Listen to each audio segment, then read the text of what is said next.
Before India saw Samsung, before LG became a household name, there was one brand that ruled Indian living rooms so completely that buying electronics meant buying Videocon. This is the company that showed India its first color TV, that proved to a rising middle class that electronics weren't a luxury, they were everyday essentials. And yet, the same company that once topped the entire industry later became the villain of its own story. Caught in one of India's biggest corporate scandals, crushed under debt, mismanagement, and disastrous decisions. Let's break down without any sugarcoating how an iconic Indian brand became a cautionary tale. Chapter 1: The Farmers Who Dreamt Big. Our story starts back in 1955 in Gangapur, Aurangabad. A farmer, Nandlal Madhavlal Dhoot, was already successful with cotton and sugarcane. But he didn't want to die a farmer, he wanted to build something bigger. Sugarcane was abundant, so he started a sugar mill, Gangapur Shakkar Karkhana. Over time, the mill made solid money. Like every other ambitious father, he pushed his sons to go beyond him. The eldest, Venugopal Dhoot, studied mechanical engineering, flew to Japan to learn electronics, and came back obsessed with a single idea. Why not build Japan grade electronics in India? Not copies, not cheap alternatives, product Indians could proudly own. In 1979, the seeds were planted. Videocon Industries was born, but timing was everything and their moment was about to arrive. Chapter 2: The Color TV Revolution. 1982, India hosted the Asian Games. Doordarshan began color broadcasting for the first time ever. Suddenly, millions wanted a color TV.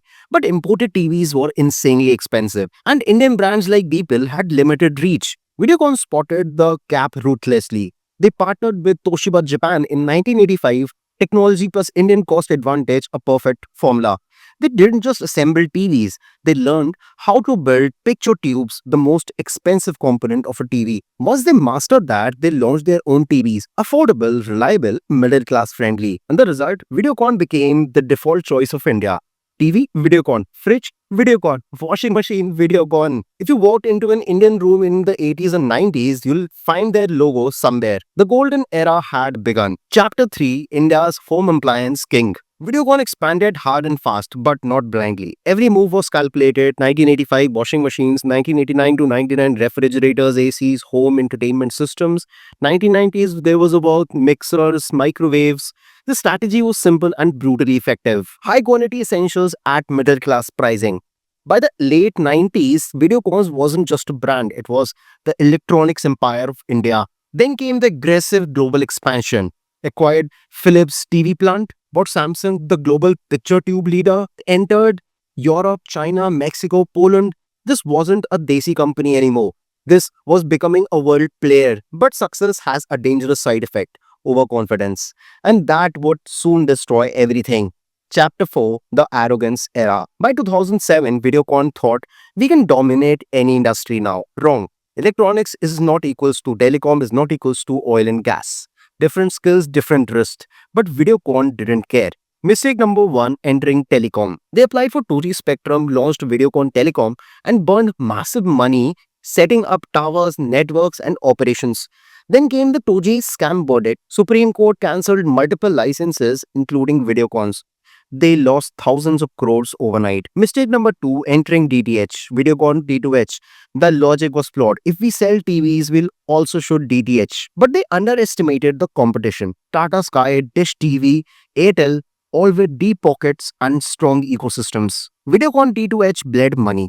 They eventually merged it with Dish TV in 2016, another forced retreat. Mistake number 3: entering smartphones, a perfect disaster. Indian brands like Micromax were already taking over. Chinese brands soon entered with the same insane pricing and specs. Videocon's phones were irrelevant from day one. When you chase everything, you actually end up building nothing. Chapter 5: The Fatal Blow. Oil and gas disaster. If telecom was a mistake, oil and gas was a suicide. Videocon invested billions into oil blocks in Brazil and Mozambique.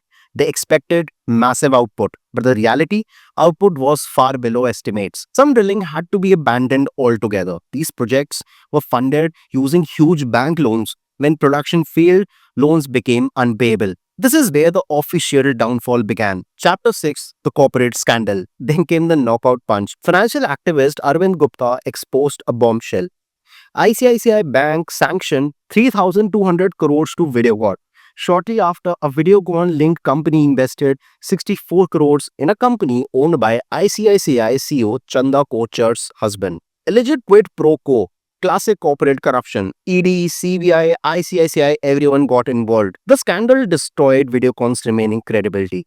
Banks stopped lending, suppliers pulled back, investors ran away. A company can survive market competition, but it can't survive trust collapse. Videocon had no oxygen left. Chapter 7, Bankruptcy and Humiliation. The numbers became brutal. Losses skyrocketed, market share vanished, liquidity evaporated, debt crossed 90,000 crores at cross entities. In 2018, NCTL pushed Videocon into insolvency. The final result?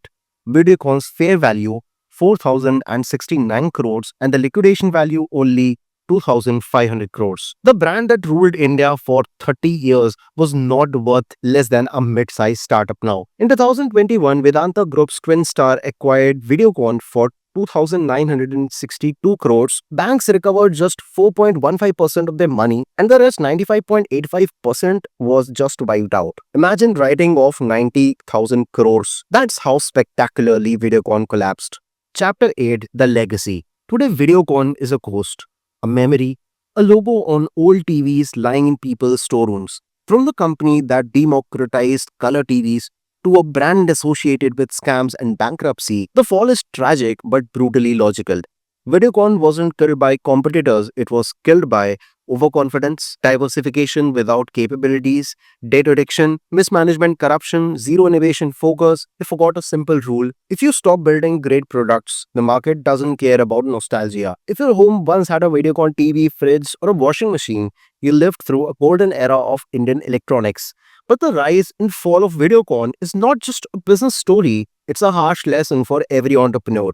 Grow, but don't lose your discipline. Expand, but not blindly. And never assume success guarantees future relevance. Let me know in the comments, do you still have Videocon products at home? And if you want breakdowns of more Indian brand collapses and comebacks, tell me which one I should cover next in the comment section. This is all for the video. See you in the next one.